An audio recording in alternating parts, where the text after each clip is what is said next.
What is democracy for kids? Hey kids, have you ever asked yourself, what is democracy? You may have heard that term democracy. You may have also learned that the system of government that we have in the United States is called a democracy, and that being a democracy is an integral part of what makes the U.S. such a special place to live. But why? Why is being a democracy so special? And how exactly do democracies work? Well, think about it this way.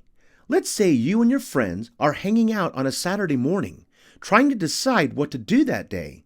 Maybe someone wants to play soccer, and someone wants to play a board game, and perhaps a third friend suggests playing tag or diving into a board game. And maybe a fourth friend really wants to go to the mall. How do you decide what to do? Well, you could all discuss your options and come to a group decision. In that case, everyone would have a say, and the group would come to an agreement. That way, figuring out what to do is not just one person's decision, but everyone's. That's only fair, right? That's kind of how democracy works. In a democracy, the government is run by the people. The people who serve in the government are elected by a majority of the citizens, based on who they think are the best people to run the country. In addition to the president, the representatives of Congress, and the senators, who are elected members of the national government, there are also many local elections, in which citizens of towns, cities, states, and communities elect mayors, state representatives, council members, governors, judges, sheriffs, and others. Elections happen all the time in a democracy, and the winners are determined by whoever gets the most votes. In the United States, everyone over 18 years old can vote for the various people who will represent them and their interests. While younger people can't vote, that doesn't mean you don't have a say. You can express your opinions to your parents, your friends, or your teachers. You can go to community events if there's something that you want to be changed or fixed. You can write letters to your representatives. You can protest in the streets for things you're passionate about.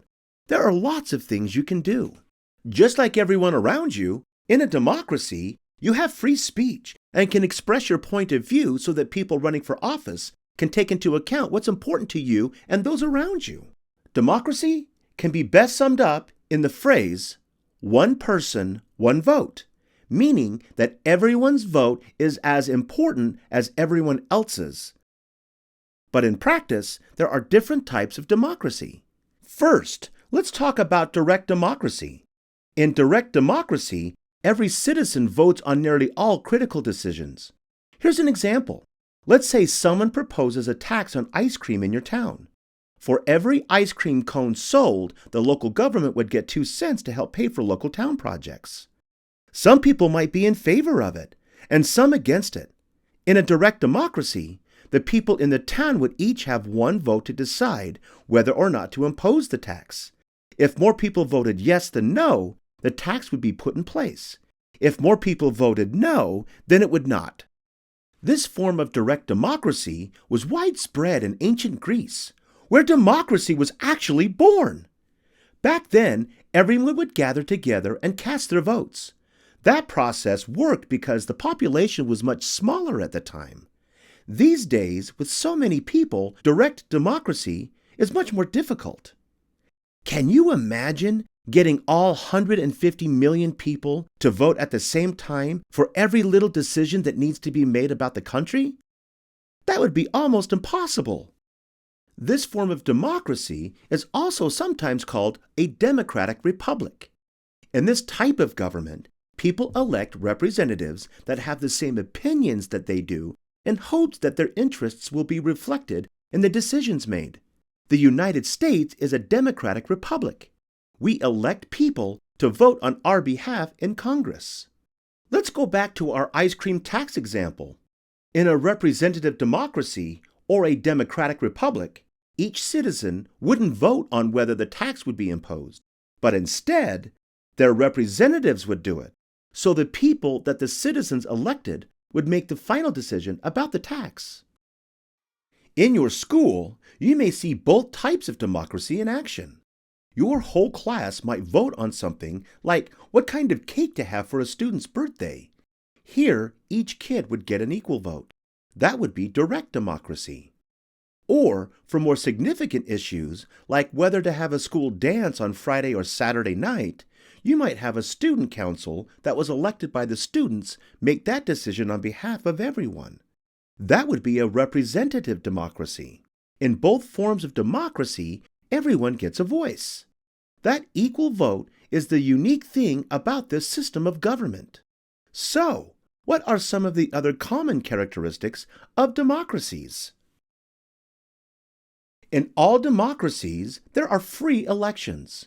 This means everyone gets a secret vote, meaning they're free to vote for whoever or whatever is on the ballot, or even write someone else in, without interference from elected officials. In the United States, you must be 18 years old to vote. Democracies also feature something called majority rule. In majority rule, whoever gets the most votes wins. When representatives do the voting, whichever group gets the majority wins. Majority means more than 50% or half of the votes. In the United States system of government, representatives are not allowed to vote to change our individual rights. We have the freedom of religion, for example, so representatives can't vote to change that or other personal freedoms in our Constitution. Most democracies also have term limits, meaning someone can't rule forever. The U.S. president can only serve for 2 terms. In some states, there are other rules about how long people can serve. Also, in a healthy democracy, every elected official is bound by something called checks and balances, meaning they can't abuse power because others in the government are making sure they don't. Finally, every democracy is made up of citizens.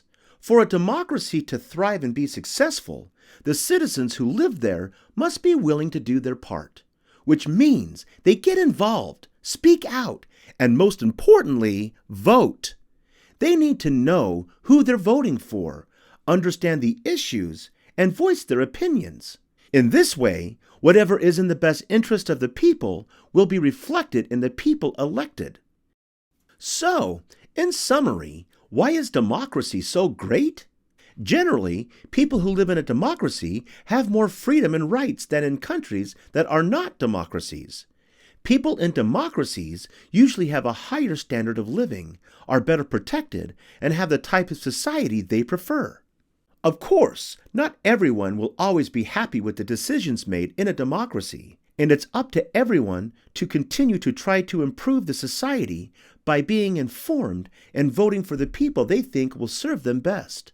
When an election rolls around, people get a new chance to vote for the people they want to lead the country. Nobody should take democracy for granted. There are always some people who would prefer to have all the power for themselves.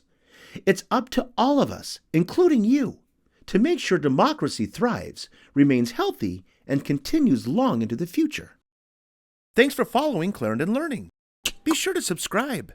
For more free resources, check us out at clarendonlearning.org.